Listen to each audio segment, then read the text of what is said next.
नमस्कार मित्रांनो, शेवगा शेतीच्या या अनोख्या प्रयोगामध्ये आपलं सर्वांचं स्वागत आहे. आता आपल्याला हा जो मी प्लॉट दाखवतो आहे तो आपला जवळपास 4 ते 4.5 एकराचा प्लॉट आहे. तर तुम्ही प्लॉट पाहिले की तुमच्या लक्षात येईल याच्यामध्ये अंतर भरपूर आहे. आता तुम्ही म्हणाल हा किती बाय कितीवरती लावला आहे, तर त्याचं उत्तर असं आहे, हा 6.5 बाय 1 वरती लावलेला आहे. 2 सरीमधलं अंतर 6.5 फूट आहे आणि 2 झाडामधलं अंतर 1 फूट आहे.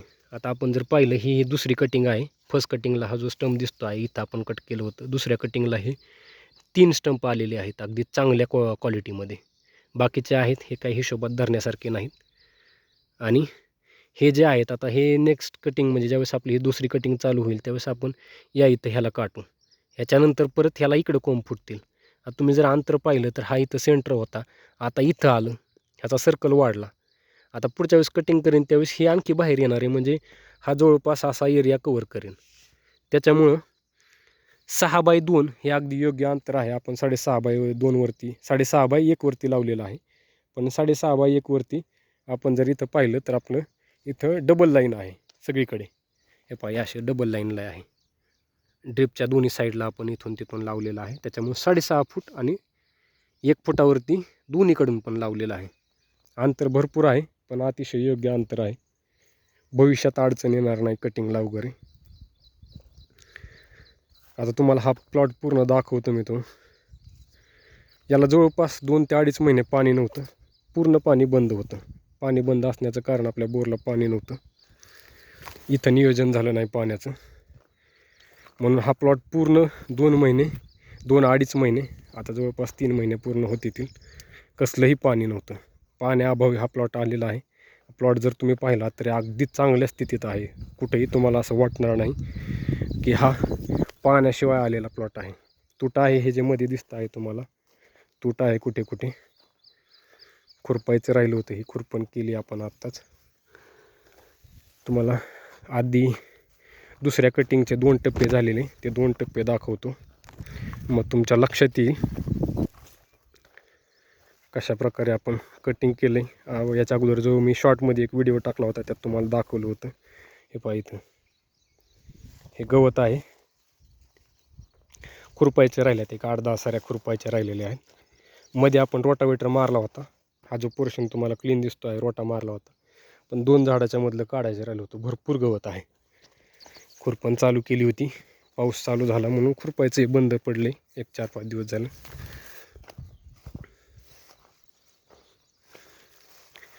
प्लॉट चांगला आहे, पाण्याअभावी असून सुद्धा चांगला आहे.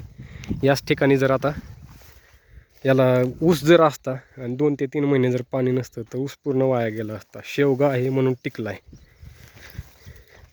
आणि चांगला आला आहे. आता थोडंसं एक कटिंग उशिरा झाली असं म्हणता येईल, 1-2 महिने. याच्या अगोदर कटिंग व्हायला पाहिजे होती, पण पाण्याअभावी आपली ती अडचण, त्याला पर्याय नाही. आता तुम्हाला दाखवतो. हे पहा 2 टप्प्यामध्ये कटिंग केलं होतं. हा दुसरा टप्पा होता, सेकंड कटिंगचा दुसरा टप्पा. त्या टप्प्यामध्ये आपण जे कटिंग केले त्याला आता हे फुटवे फुटलेले आहेत. तुम्हाला कुठलाही दाखवतो. हे पहा आता हे जर झाड पाहिलं तर पहिला आपण इथं कट केलेला, त्याच्यानंतर 1 2 3 4 5 6 आणि 7 फुटवे. आता हे 7 फुटवे कट केल्याच्यानंतर ह्याला कोंब फुटलेत भरपूर, अगदी चांगल्या पद्धतीनं कोंब आलेले आहेत. आणि ह्यातले 7चे डबल जरी टिकले म्हणजे ह्याला कोंब भरपूर आहेत, 20-25च्या वरती आहेत. पण पहिले दुसऱ्या कटिंगनंतर म्हणजे पहिल्या कटिंगनंतर 7 होते, 7चे डबल जरी पकडले आपण 14 जरी टिकले तर हे अंतर जास्त घेणार आहे, दोन्हीकडे अंतर खाणार आहे. त्याच्यामुळेच म्हणतोय मी 6 बाय 1 किंवा 6 बाय 2 वरती लागण केली पाहिजे. आपला जो 32 गुंठ्याचा प्लॉट आहे त्याच्यामध्ये आपण जी लागण केलेली आहे 4 बाय 1 वरती आहे. अगदी कमी अंतर आहे, ते म्हणजे चुकीचं अंतर आहे असं म्हणता येईल. आपले ही प्रयोगच आपण करतो आहे. याच्या अगोदर काही आपण ही शेवगा शेती केलेली नाही, आपल्यासाठी नवीनच आहे. चुकातून शिकायचं चालू आहे.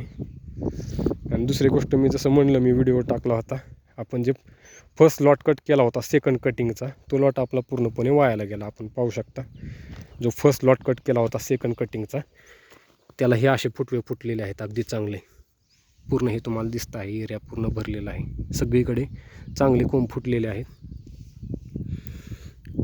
आणि त्याचं थोडंसं पावसाचा नियोजन आपल्याला ते करता आलं नाही. पावसात अडकल्यामुळं तो पाला पूर्ण वाया गेला, बुरशी लागली, काळा पडला.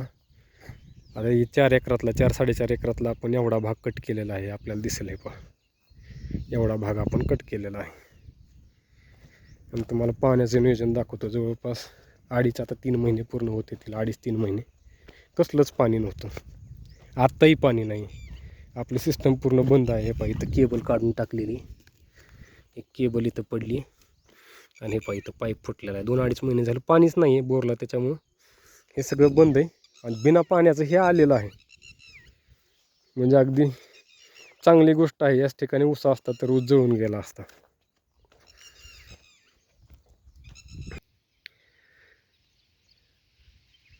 आता आपण चालू करूया प्रश्न आणि उत्तरांना. आता प्रश्न आणि उत्तरांचं कारण असं की आपण जो जुना व्हिडिओ टाकला होता त्या व्हिडिओवरती बऱ्याच लोकांनी म्हणजे शेतकरी मित्रांनी कमेंट केल्या होत्या आणि त्या कमेंटचे आपण उत्तरं दिलेली आहेत आपल्या स्वानुभवातून. म्हणजे आपण जो इथं प्लॉटवरती अनुभव घेतो आहोत, ज्या गोष्टी आपण अनुभवल्या आहेत त्याच्या अनुषंगानं आपण प्रत्येकाच्या प्रश्नाचं खरं उत्तर देण्याचा प्रयत्न केला आहे.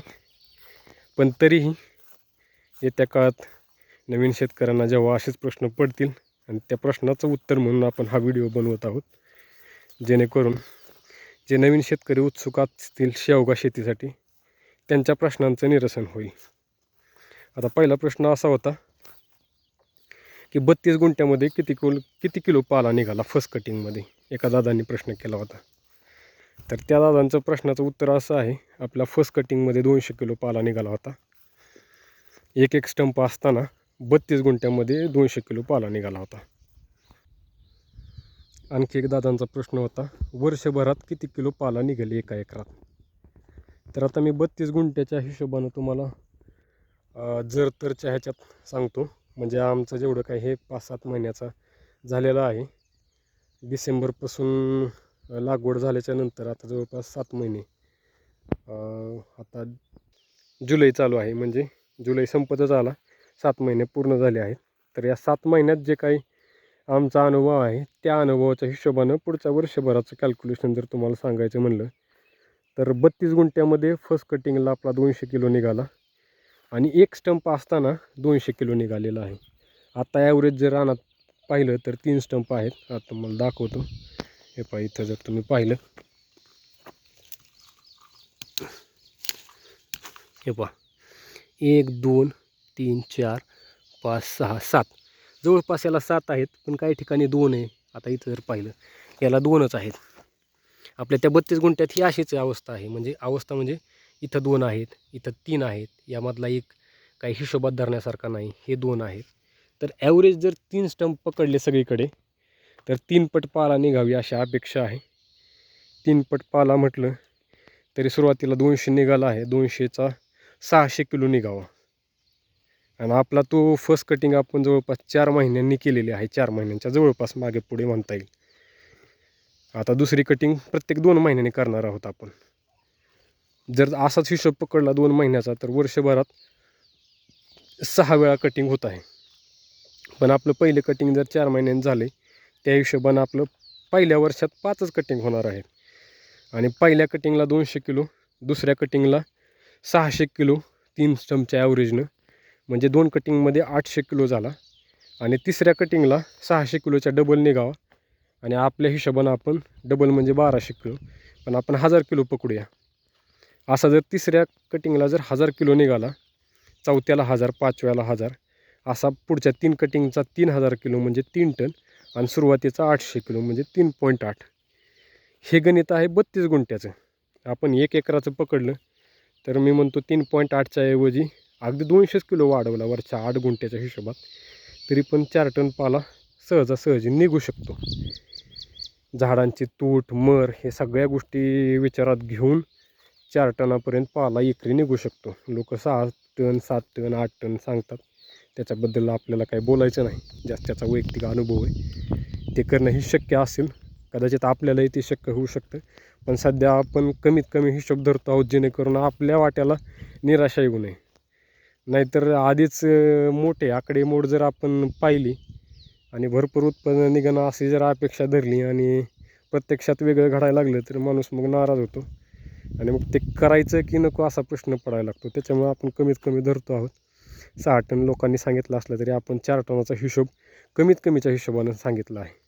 4 टन अगदी सहज 1 एकरात निघू शकतो आणि 4 टनामधनं पण 1 टन आणखी मायनस केला, 3 टन जरी निघाला तरी 100 रुपये किलो मार्केटमध्ये रेट आहे पाल्याला, फक्त जर पाला घालवला तर.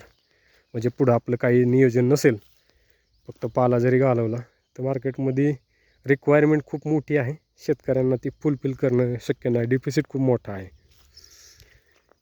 आता 3 टन जरी पकडला तरी 3 लाखाचा पाला झाला, 100 रुपयाने जरी गेला तरी. हे जर ऊसाला कम्पेअर केलं तर ऊस होतो 50 टन ॲव्हरेज आपल्याकडे निघतं बळच, आणि 50 टनच्या ॲव्हरेजानं जवळपास 1.5 लाख रुपये होतात. 1.5 मधले पण 50,000च्या वरती खर्चच होतो खतांचा. बाकी समजा काही औषधं आहेत, फवारण्या तर आपण शेतकरी करत नाही बऱ्यापैकी, पण आळवणी वगैरे ह्या गोष्टी जरी केल्या तरी 50,000च्या वरती खर्च होतो. ज्या शेतकऱ्यांनी ऊस करतात त्यांना नक्कीच माहिती आहे. आपण खिशातले पैसे घालवतो त्याच्यामुळे आपलं लक्षात येत नाही किती गेले. पण सुरुवातीपासून शेवटपर्यंत जर प्रत्येक गोष्टीचा हिशोब जर तुम्ही ठेवला, म्हणजे सुरुवातीला ऊस लावण्यापासून ऊस कापून जाऊन त्याचं बिल येईपर्यंत जर हिशोब केला तुम्ही, आता आपल्याकडे पण ऊस आहे, तुम्हाला आता साधा सोपा हिशोब सांगायचं म्हणलं तर नांगरट आलं, पाळी आलं, त्याच्यानंतर सरी आलं, एक 8-10 हजार रुपये सुरुवातीलाच जातात. नांगरट, पाळी, सरी ह्या सर्व गोष्टीला. आणि त्याच्यानंतर लागवड करायची म्हणलं तर ऊसाचं बियाणं जवळपास 4,000, 5,000, 6,000 रुपये गुंठा भेटते. आणि कांडी चोपायची म्हणली तर 1.5 ते 2 गुंठे ऊस लागतो. 5,000ने जरी धरलं तरी 10,000 रुपयाचं बियाणं लागतं एकराला. आणि जर तुम्ही रोपं घेतली तर रोप 2.5 रुपयाला रोप भेटते, जवळपास 12-13 हजार रुपयाची रोपं लागतात. मग ती लागण करण्याचा खर्च, सुरुवातीचे समजा तुम्ही मशागतीचे 10,000 पकडले, 10,000 बियाण्याचे पकडले, आणि बाकीचा वर खर्च खतं वगैरे जर 10,000 पकडले सुरुवातीला. रासायनिक खतं घालत असाल तर वरून तुम्ही शेणखत जर घालणार असाल, 2-4 ट्रॅक्टर शेणखत घालायचं म्हणलं तर 7,000 रुपयाला आपल्याकडे ट्रॅक्टर आहे. 7-1-7-7-7-7-28 हजार रुपये तर शेणखताचेच झाले, टाकायचे वगैरे मिळून 30-35 हजार रुपये. म्हणजे सुरुवातीचे 10,000 मशागतीचे, 10,000 बियाण्याचे, 20,000, 30,000 रुपये शेणखताचे, किंवा जर रासायनिक असेल तर 10,000 पकडले. आता हे 2 हिशोब होतील, 10, 20, 30. आणि बाकीचा परत वर्षभराची जी खतांचं असते, म्हणजे पहिली फोडणी झाली, दुसरी फोडणी झाली, बाळभरणी झाली, ह्या सर्व गोष्टीचा खताचा विचार केला तर 50,000च्या भरपूर वरती जातं. 1.5 लाखातले जर तुम्ही 50-60 हजार रुपये जरी हिशोब धरला, अगदी निष्काळजीपणाची शेती ऊसाची जरी केली तरी 50-60 हजार रुपये खर्च होतो आणि लाख रुपये उरतात. लाख रुपयात आपलं कष्ट बाकीचं आहेच, मोटर जळाली, पाईप फुटला तुटला, ह्या सर्व गोष्टींचा विचार केला तर लाख रुपये काय वर्षभरासाठी परवडणारी गोष्ट नाही. महिन्याला 10,000 रुपये एकरातून उत्पन्न, 10ही नाही 8,000 रुपयेच, ते काय परवडणारं नाही. पण थोडंसं बाकी पिकांच्या कम्पॅरेटिव्हमध्ये कष्ट कमी आहे म्हणून आजकाल आपल्याकडे म्हणजे भरपूर भागात ऊस शेतीला प्राधान्य दिलं जातं. आणि जर त्याचं कम्पॅरिझन करून जर तुम्ही शेवग्याकडे पाहिलं तर शेवग्याचं नक्की परवडण्यासारखं आहे. आता तुम्हाला हिशोब सांगितला, 3 टन, 3 टनातला 1 टनाचा खर्चात जरी गेलं सुरुवातीला तर 2 लाख रुपये, 2 लाख रुपयातले बी 50 आणखी तुम्ही मजुराचे वगैरे सर्व पकडले तर 1.5 लाख रुपये सुरुवातीच्या वर्षात भेटू शकतात. आणि नेक्स्ट इयरला बाकीचा भरपूर खर्च कमी होतो. ठिबक झालं, पाईपाचा असा काही खर्च आहे, खतं येतं. सुरुवातीच्या वर्षात तुम्ही समजा 2-4 ट्रॅक्टर खत घातलं, पुढच्या वर्षी तेवढं खत घालायची गरज नाही. बुडाला तुम्ही खत टाकलं तरी 1-2 ट्रॅक्टर किंवा एखादा ट्रॅक्टर जरी सगळीकडे तो पसरवला बुडाला तरी चालू शकतं. गांडूळ खत घाला किंवा शेणखत घाला. आणि स्लरी करायला जमली तर अतिशय उत्तम पर्याय. खतांचा पूर्ण खर्च कमी होतो, स्लरीच्या माध्यमातून पिकंही चांगली येतात. आपला तर मुख्य उद्देश पालाच काढणे आहे, तर पाल्यासाठी अगदी चांगलं आहे स्लरी केलं तर. जनावरं असतील तर सर्व गोष्टी घरीच आहे, शेणखत आहे, गोमूत्र आहे. दुसरं स्लरीला काय लागतं, गुळे, वडाच्या झाडाखालची माती, ह्या अशा गोष्टी करणं काही अवघड नाही. एक 7-8 दिवस ते फक्त भिजवायचं आणि पाण्याच्या मार्फत सोडून द्यायचं, अगदी चांगला पर्याय आहे, करू शकतो. तर त्या दादांच्या प्रश्नाचं उत्तर हे असं आहे जे मी आत्ता तुम्हाला दिलं.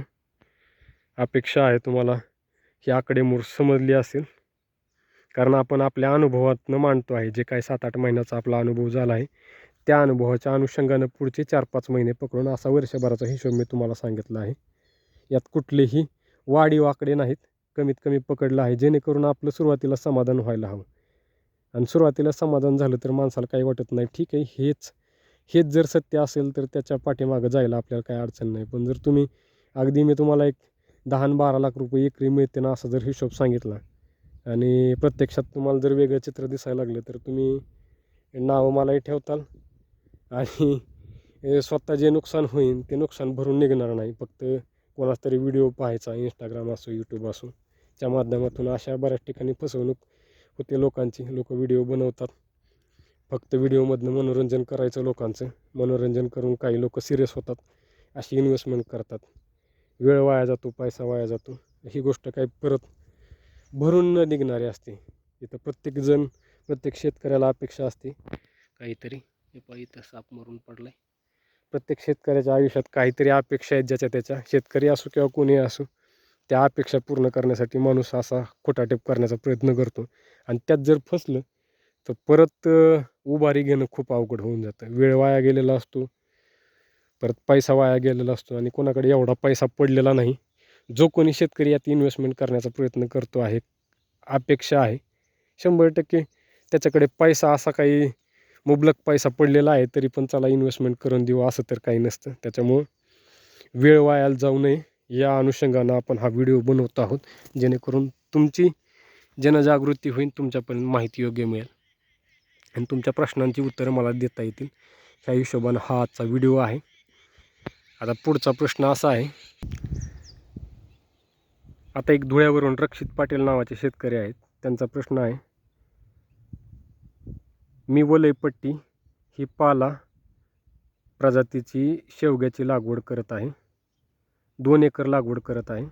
5x1 या अंतरावर लागवड योग्य राहील का? तर त्यांच्या प्रश्नाचं उत्तर माझं असं आहे, 6x1 किंवा 6x2 वरती लागवड केलेली अगदी योग्य राहील. आता तुम्हाला परत मी व्हिडिओमध्ये दाखवतो. हे पाहू शकता आपली 6.5x2 वरची 6.5x1 वरची लागवड आहे आणि त्याच्यामध्ये आपण डबल लाईन टाकलेली आहे. हे पहा इथं दिसते. 6.5 फूट अंतर असलं तरी इथं डबल लाईन आहे.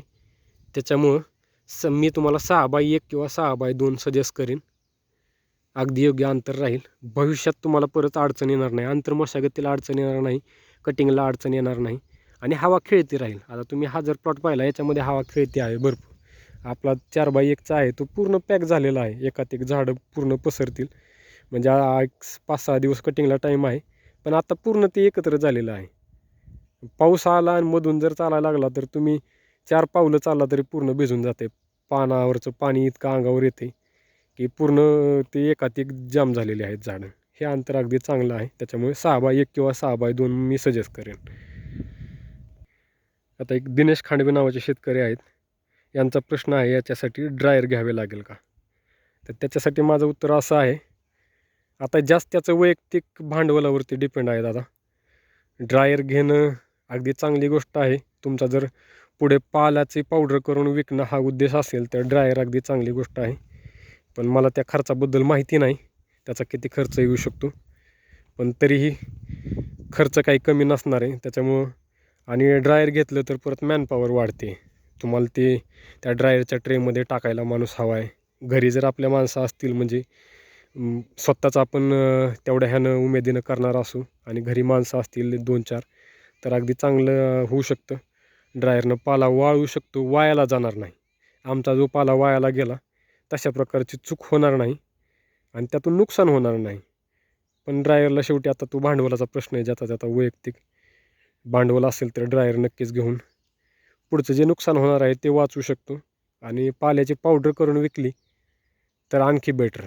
म्हणजे आत्ता जे आपण हिशोब केला त्याच्या 2 पट 3 पट उत्पन्न मिळू शकतं एकरामध्ये. ही आता आकडेमोड मोठे होत जाते, पण मग त्याला खर्च वाढतो. खर्चाची जर तयारी असेल तर नक्कीच ड्रायर घेणं अगदी उत्तम होऊ शकतं आणि उत्पादन वाढू शकतं. आता RV वाडगे यांचा एक प्रश्न आहे, माझ्याकडे 1 एकरामध्ये शेवगा आहे आणि मला पाला विकायचा असेल तर कुठे विकावा, थोडं सांगाल का?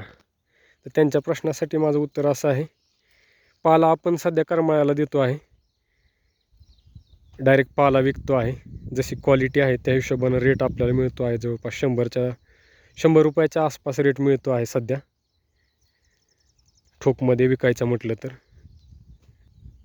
आणि आपल्याला आपण व्हिडिओ जेव्हापासून व्हिडिओ चालू केलेले आहेत त्या हिशोबानं आपल्याला कॉल्स वगैरे येत आहेत लोकांचे, ज्यांना पाल्याची गरज आहे, जे पाल्यांचा व्यवसाय करतात, पुढे पावडर करून विकतात, अशा लोकांचे कॉल येत आहेत. पाल्याची रिक्वायरमेंट आहे मार्केटमध्ये, पावडरची रिक्वायरमेंट आहे मार्केटमध्ये. आपला जर पावडरचा सेटअप असेल तर पावडरसाठी गिराईक आहे. रिक्वायरमेंट खूप मोठी आहे. शेतकऱ्यांना ती आत्ता सध्या मिटवणं म्हणजे शक्य नाही. लोक आत्ता याच्याबद्दल जास्त जागृत नाहीत, लोक करत नाहीत. त्याची अडचण अशी आहे की लोकांना त्याची शाश्वती नाही आहे की जर आपण ही शेती केली, त्याचा पाला जर आला काढला तर पाला आपला जाईल की नाही. जसं ऊसाचं आहे, ऊसाला 100% गॅरंटी आहे, या कारखान्याला नाही तर त्या कारखान्याला नाही गेला तर आपण जनावरांना खाण्यासाठी देऊ शकतो. म्हणजे ते पडून राहणार नाही याची गॅरंटी आहे, म्हणून माणूस डोळे झाकून ऊस हे पीक करतो. शेवगा मार्केटमध्ये ट्रेंडिंगला आहे, पण त्याचं विकण्याचं गॅरंटी प्रत्येकाला नाही. त्याच्यामुळे माणूस करायला थोडासा विचार करतो आहे. करायला प्रत्येक शेतकरी करू शकतो, खर्च जास्त नाही आहे शेवग्याला. त्याच्यामुळं करणं अवघड नाही, पण ते पुढं जाईल की नाही या प्रश्नाचं उत्तर माणसांना भेटत नाही. त्याच्यामुळं करायला थोडेसे माणूस धाजवतात. तर त्यांच्यासाठी माझं उत्तर असं आहे, मार्केटमध्ये रिक्वायरमेंट खूप आहे. तरी कुठंतरी एखादा बायर फिक्स पकडणे, शोधणे, जो आपल्याला विश्वास देईल की पुढे आपण हे पीक लावल्याच्या नंतर आलेलं मटेरियल आपल्याकडून, ते कच्चं मटेरियल जे काही आहे पाला वाळलेला, ते घेतील. असं जर तुम्हाला कुठे भेटत असेल, आपण सध्या करमाळ्याला देतो आहे.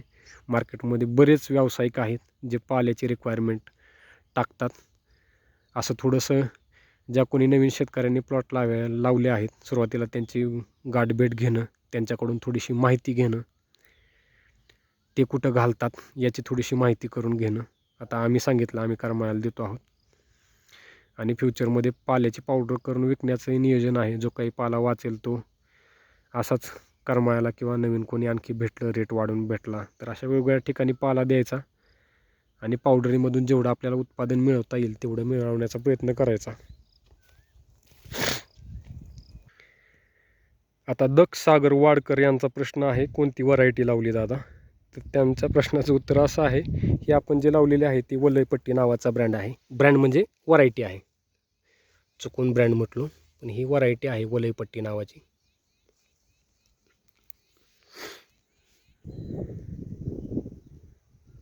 आता एका दादांचं जयंत निंबाळकर नाव आहे, निंबोरकर नाव आहे त्यांचं, सॉरी चुकून जयंत निंबाळकर म्हणालो, पण जयंत निंबोरकर नाव आहे. त्यांनी एक प्रश्न केला आहे, आपण दाखवलेल्या मालात काडीचे प्रमाण खूप दिसले आहे, चालते का? ही पाणी विकल्या जाणार की पूर्ण वाया जाणार पावसामुळे? तर त्यांच्या प्रश्नाचं उत्तर असं आहे, आपला जो पावसामध्ये सापडला, म्हणजे आपण कटिंग केल्याच्यानंतर पाऊस आला आणि पाऊस आल्याच्यानंतर पाला आपण झाकून ठेवला ताडपत्रीमध्ये, त्या पाल्याला बुरशी लागली, तो पाला काळा झाला, तो पाला पूर्ण वाया गेलेला आहे, तो विकण्यासारखा नाही. आणि दुसरा प्रश्न, काडी जास्त आहे. तर त्यांना मला असं सांगायचं आहे, आता तुम्हाला मी जवळ व्हिडिओमध्ये दाखवतो. आपण जर इथून कट केलं, हा जर पोर्शन कट केला, हा पोर्शन कट केल्याच्यानंतर दुसऱ्या दिवशी हे पाले इथून डायरेक्ट गळायला चालू होतात ऑटोमॅटिक. जर त्याला चांगली हवा भेटली, ऊन भेटलं, तर पाला इथून डायरेक्ट गळायला चालू होतो आणि काडी इथून ही पडून जाते. तर ही काडी चालते पाल्यामध्ये, एवढी काडी चालते, छोटी काडी इथून, ह्यातला कुठलाही पोर्शन असेल तर चालतो. या बाकीच्या काड्या, आपण ज्या मोठ्या काड्या आहेत, आपण त्या काड्या काढून घेतो, पाल्यामध्ये ठेवत नाही. जर मोठी काडी आली असेल तर ती काडी काढावी लागते. बाकीच्या ज्या छोट्या काड्या आहेत त्या पाल्यामध्ये चालतात. आता एका दादांचा प्रश्न आहे, तुमचं गाव कोणतं आहे? तर माझं गाव अहिल्यानगरजवळ आहे. अहिल्यानगरपासून 50 किलोमीटर अंतरावरती आहे. म्हणजे आता तुम्ही कुठल्या एरियातून असाल प्रत्येकजण माहीत नाही, पण माझं प्रॉपर लोकेशन तुम्हाला सांगायचं झालं तर मिरजगाव, आणि मिरजगावच्या जवळ एक 5 ते 7 किलोमीटर अंतरावरती नागलवाडी नावाचं गाव आहे आणि गावातच आपला प्लॉट आहे, जवळ अगदी गावाच्याच. दोन्ही प्लॉट आपले गावाच्या जवळच आहेत.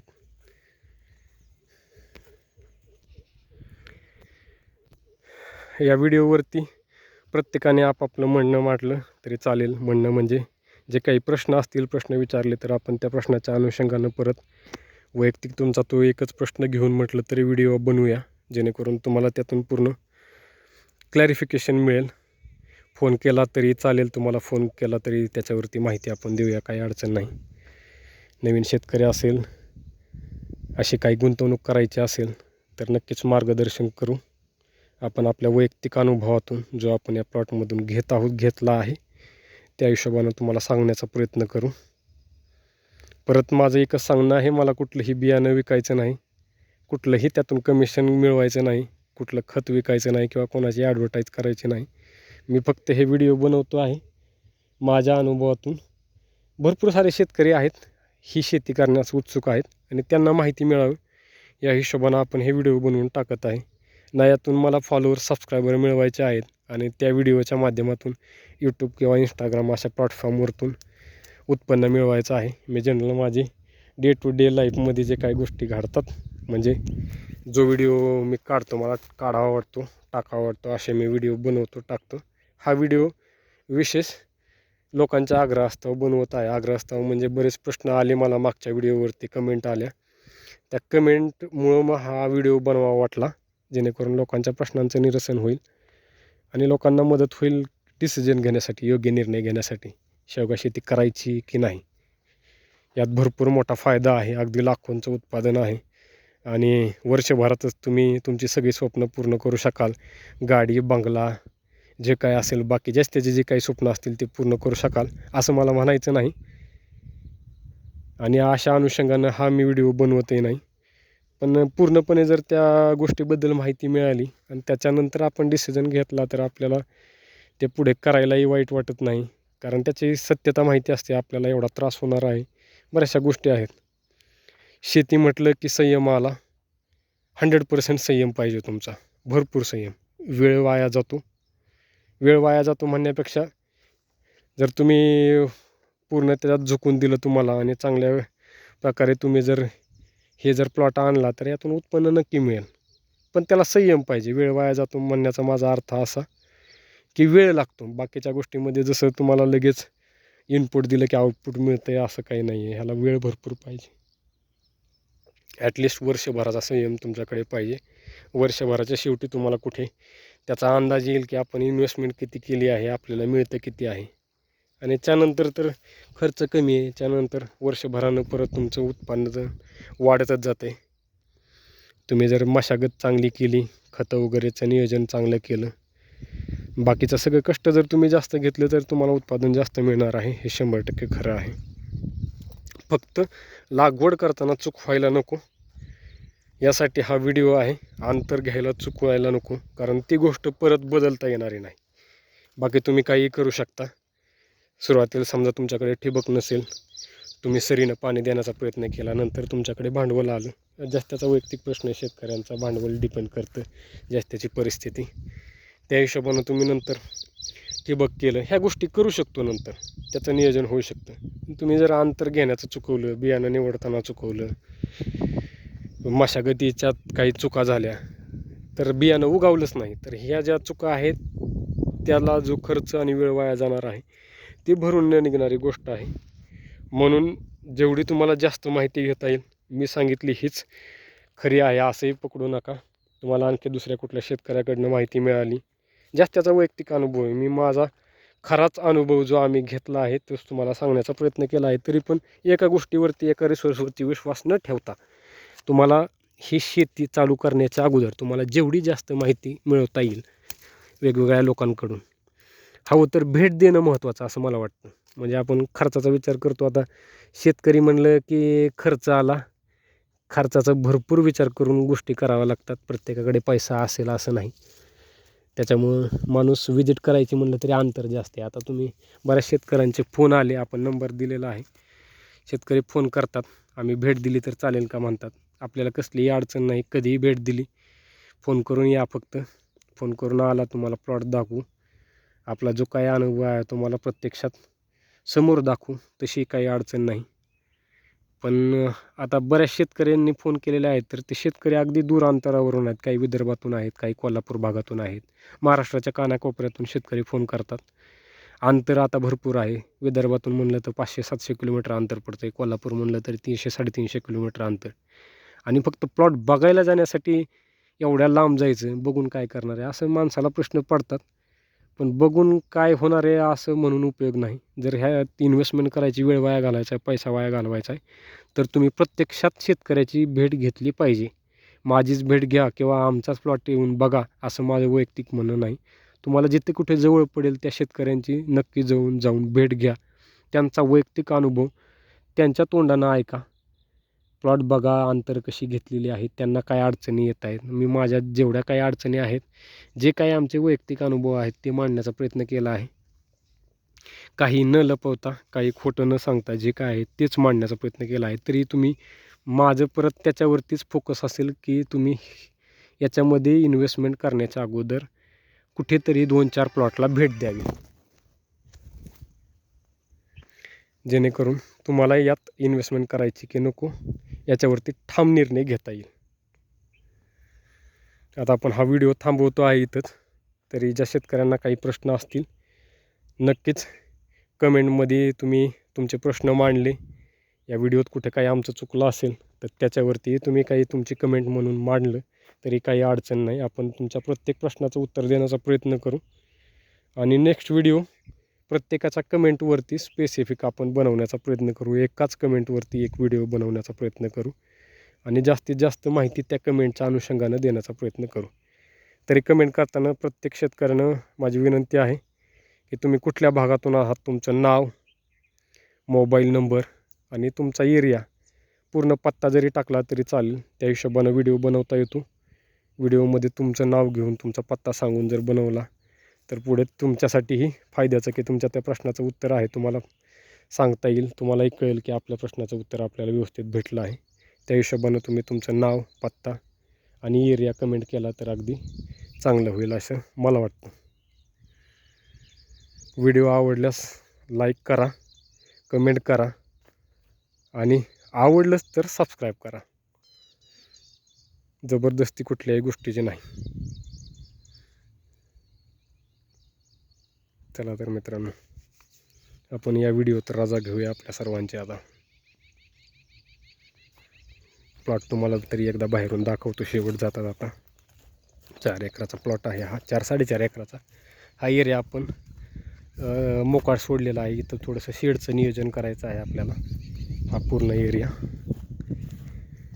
पायथ्याला या प्लॉटच्या पूर्ण हे मोकळं सोडलेलं आहे. असं शेड करायचं नियोजन आहे पाला वाळवण्यासाठी, म्हणून हा आपण मोकळा सोडलेला आहे. हे पहिल्या कटिंगमधले जे लाकडं उरलेली आहेत, वाळलेली लाकडं हे दिसतील तुम्हाला. फर्स्ट कटिंगच्या नंतर जी लाकडं पडलेली आहेत, लाकडं लावली तरी चालते. त्याच्यावरती आपण एक व्हिडिओ बनवूया सविस्तर. त्याची थोडीशी अडचण आहे, लाकडं लावली तर तूट म्हणून लाकडं लावली तर चालते. पण माझं वैयक्तिक म्हणणं आहे जर लाकूड लावलं तर हे जर समजा मी इथं कट केलं आणि एवढा पोर्शन जर मातीमध्ये रोवला तर याला मुळ्या फुटतात. पण नंतर हा किती प्रकारे म्हणजे आता तुम्ही जर इथं पाहिलं ह्याची खोडं भरपूर मोठी झाली आहेत जे बियाणं लावलेले. पण हे खाली खोडं वाढू शकतं की नाही याच्याबद्दल आपल्याला काही कल्पना नाही, याचा आपला अभ्यास नाही. म्हणून जर लागवण करायची म्हणलं तर मला वाटतं बियाणंच योग्य ठरू शकतं. हे जर लाकूड लावलं तर हे पुढं वाढेल की नाही, ह्याचा म्हणजे बुंदा वाढेल की नाही माहीत नाही. आता त्याचा काही आपल्याला अनुभव नाही, त्याच्यामुळे याच्याबद्दल आपण जास्त बोलणं चुकीचं वाटतं. पण बियाणंच योग्य राहील असं मला वाटतं. कारण तुम्ही जर इथं पाहिलं तर फर्स्ट कटिंग झाली, दुसऱ्या कटिंगला एवढी मोठी खोडं झालेली आहेत, याच्यापेक्षाही मोठी खोडं आहेत, भरपूर मोठी खोडं काही झालेली आहेत. आता हे बर्डाचं रान आहे, पूर्ण दगड आहे, खडकाळ रान आहे, तरी प्लॉट अगदी चांगला आहे. तुम्हाला प्लॉट लांबूनही दाखवतो थोडासा वरती चढून. हे पाहिजे असं 4-4.5 एकराचा प्लॉट आहे हा पूर्ण. खूप मोठा एरिया आहे आणि चांगला आहे, बिना पाण्याशिवाय आला आहे. त्याचं कौतुकच आहे आम्हाला बी, शेवग्याचं कौतुक आहे असं म्हणते. कसलंही पाणी नाही, 2-2.5-3 महिने होत आलं. पूर्ण सिस्टम बंद आहे, बोरला टिप काही नाही, तरी अशा प्रकारचा प्लॉट आलेला आहे.